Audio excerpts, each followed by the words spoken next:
श्री राघवेंद्राय नमः। आरा शहर जो अपनी खूबसूरती और अपनी पुरातनता के लिए जाना जाता है, गंगा किनारे लोगों के लिए शिक्षा, दीक्षा, कोट और कपड़े सबके लिए आरा शहर पर ही उनकी निर्भरता रहती है। दूर सोहरा, त्रिभुवानी, गांव, मोहली, मौजमपुर, पकड़ी, देवरिया, सरैया, सिन्हा, सार, सिवान सैकड़ों गांव हैं जो इस शहर से जुड़े हुए रहते हैं। किसकी नज़र लग गई, बेगूसराय में गोली फायरिंग हुई, फिर हाजीपुर में फायरिंग हुई और फिर फायरिंग हुई आरा शहर में। आरा शहर में फायरिंग करने का क्या उद्देश्य था, ये तो या तो अपराधी कह सकते हैं। लगभग कल यानी 25 सितंबर 22 को ही फायरिंग हुई है।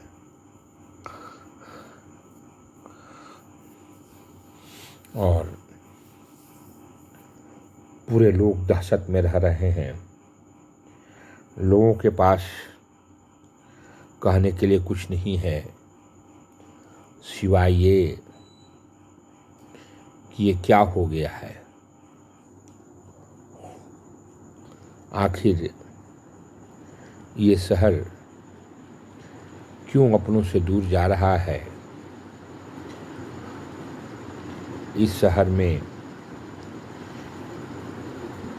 इतनी अशांति क्यों है।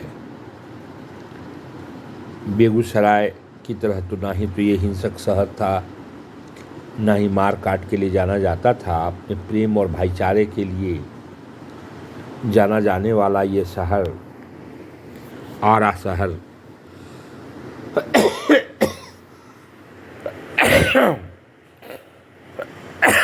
आज सुर्खियों में है, क्योंकि आरा शहर के बीचों बीच से मोटरसाइकिल वाले ने फायरिंग करते हुए चले गए। अब सोचने की बात है कि इसे हम कौन सी संज्ञा प्रदान करें। हम जंगल राज तो नहीं कहेंगे। हाँ, लॉ ऑर्डर की व्यवस्था है। लॉ ऑर्डर इतना कमज़ोर क्यों है और लोगों के दिलो दिमाग में पुलिस का भय क्यों नहीं है। पुलिस का भय होना चाहिए ताकि लोग कानून नहीं तोड़ें। लेकिन जैसा कि लगता है लोगों के दिलो दिमाग से पुलिस का भय हट चुका है और लोग कानून अपने हाथ में लेकर के मोटरसाइकिल पर दंदनाते हुए फायरिंग करना उनका एक रिवाज सा बन गया है। पहले घटना घटी बेगूसराय में, फिर हाजीपुर में और फिर आरा शहर में।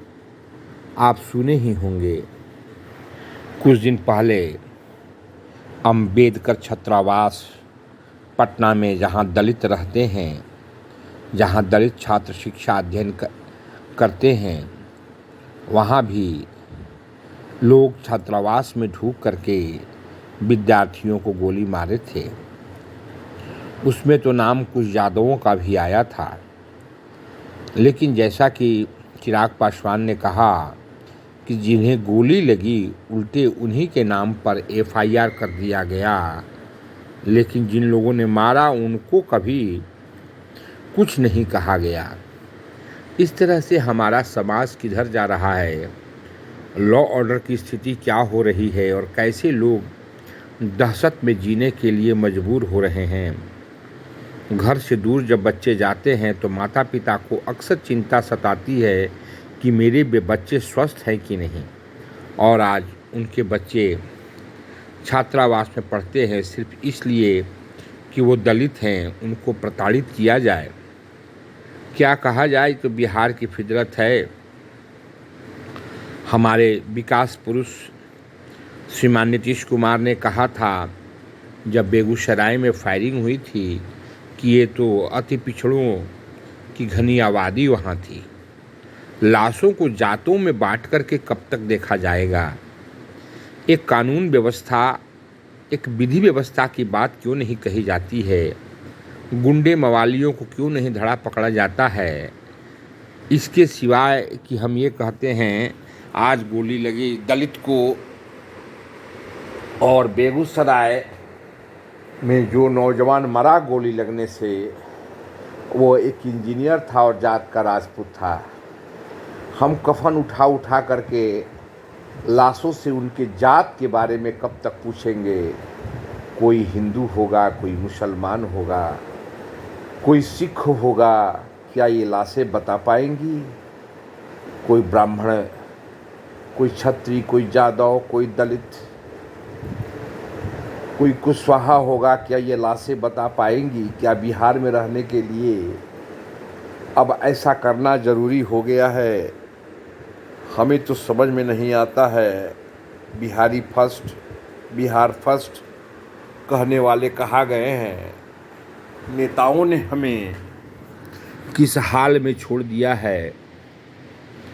हम मरने मारने के लिए विवश हो चुके हैं और जुलूस निकलते रहेंगे, लोगों के हाथ में झंडे होंगे, इनकलाब जिंदाबाद होगा और अपराधी ठीक इसी तरह से गोलियों की बौछार